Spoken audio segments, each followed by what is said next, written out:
একটি মেয়ের গল্প।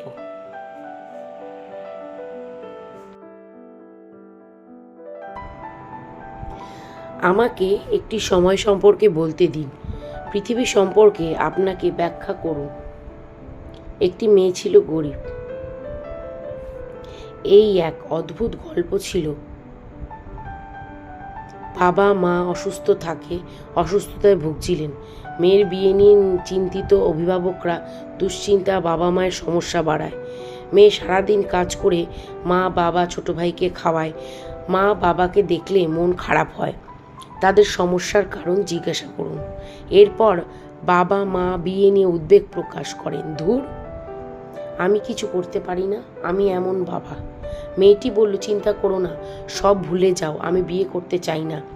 আল্লাহ অবশ্যই আমাদের মঙ্গল করবেন।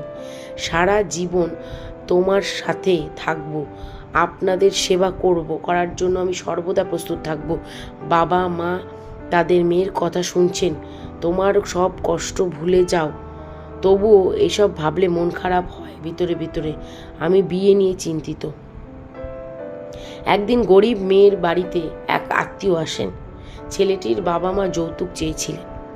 ছেলের পরিবারের কথা শুনে কিভাবে বিয়ে করবেন ভেবে পাচ্ছেন না। মেয়ের পরিবারের দিকে হাত বাড়িয়ে দেন অভিভাবকরা। দয়া করে একটু দয়া করুন, নইলে আমার মেয়ে কুমারী থাকবে, কে তার ক্ষত ভাগ করবে? মেয়েটি অনড় হয়ে বলল, আবার মুখ খুলুন, আপনার নিষ্পাপ মেয়ে, তাকে খুব দরকারি দেখাচ্ছে। এটা দেখলে আমরা যৌতুক দিতাম না, কিন্তু আমরাও পৃথিবীর রীতিনীতি মেনে নিই।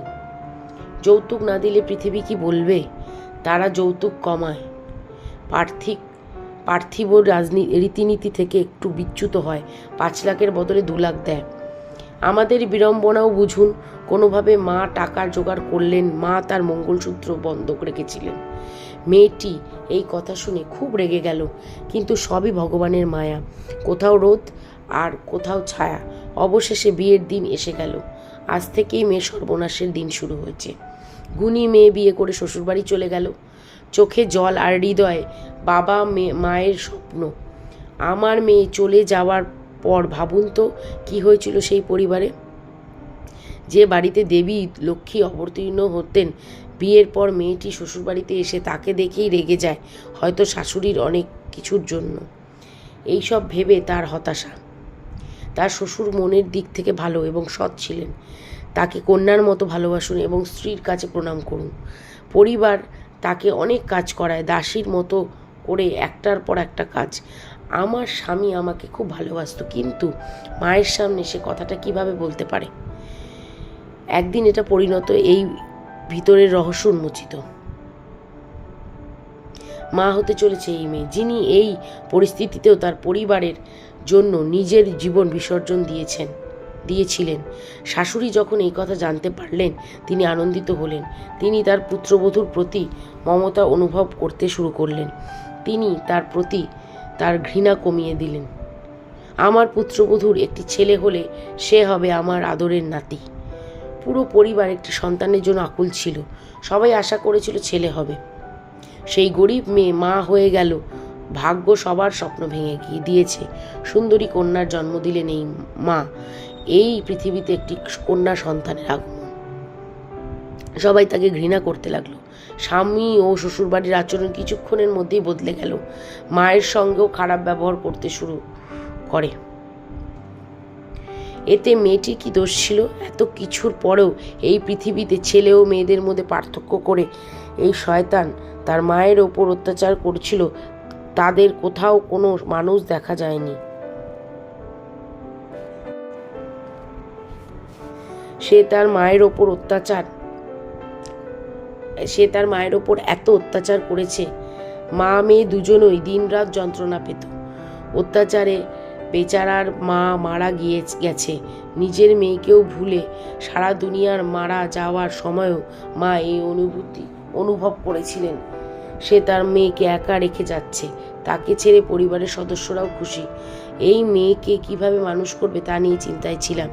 সবাই ভাবছে এটাকেও মেরে ফেলি, এটাও ঈশ্বরের কাছে পাঠায়। সবাই বলল, তাকে কে মেরে ফেলবে, কে পাপের অংশীদার হবে, এই দায়িত্ব সানসার ওপর পড়ে। তিনি তার গল্প বর্ণনা করেছিলেন, এই বয়সে আমি ভগবানের ভক্ত, আমি কিভাবে এই মেয়েটাকে হত্যা করতে পারি। শ্বশুর বাড়ি থেকে দ্বিতীয় নম্বর এসেছে, তিনিও বললেন না। এরপর ছেলেটি এসে এই দায়িত্ব নিল। তিনি ভেবেছিলেন মা ও মেয়ের মৃতদেহ একসঙ্গে নিষ্পত্তি করবেন, দুজনকে একসাথে মুক্ত করব। সে খুন করার জন্য ঘরে ঢুকেছিল। মেয়েটির কান্না কাটিক মুখ দেখলাম। সে তার মায়ের দিকে তাকিয়ে কাঁদছিল। সম্ভবত তারও এমন অভিজ্ঞতা ছিল যে সে তার মাকে হারিয়েছে। এটা দেখে স্বামীর মন খারাপ হয়ে গেল। মেয়েটিকে দেখে তিনি মত পরিবর্তন করেন। মেয়েটির মুখের দিকে তাকিয়ে বলল, আমি নিজেকে ঠকাচ্ছি, এই মেয়ের কি দোষ? ভাগ্যের সামনে সেও অসহায়। মেয়েকে কোলে নিয়ে মায়ের লাশ দাফন করেন। বাড়িতে এসে সে রেগে গেল এবং তার বাবা মা বিদ্যুতের মতো হতবাক হয়ে গেল। বলেন, আমি আমার স্ত্রীর হতভাগ্য খুনি, আপনাদের কারণেই আমি তাকে হত্যা করেছি। মা, এখন তুমি বলো, নিজেকে বুঝতে, আমি যদি মেয়ে হতাম তাই এটা আপনারও ঘটবে। কোনো মা কি পারবে তার সন্তানকে রেখে বাঁচতে? সব ভুলে যাও, কিন্তু বাচ্চাদের ভুলতে পারবো না। পুরো পরিবার বুঝতে পেরেছিল, সবাই তাদের কাজের জন্য অনুতপ্ত হয়েছে। মেয়ে সন্তানকে অনেক ভালোবাসা ও শিক্ষা দেওয়ার কথা ভাবুন। গুনাহ কমাতে গরিবকেও দান করুন। শিশুটি যখন বড় হয় তখন সে প্রথম কথা বলেছিল তার বাবা। শুনে বাবা খুশি হলেন। এই মেয়ের কথা সত্যি মনে হলো। তারপরও পুরো পরিবারের আফসোস ছিল, তখন আমাদের চিন্তা কতটা নোংরা ছিল। ধন্যবাদ। গল্পটা কেমন লাগলো আমাকে প্লিজ জানাবেন কমেন্ট করে।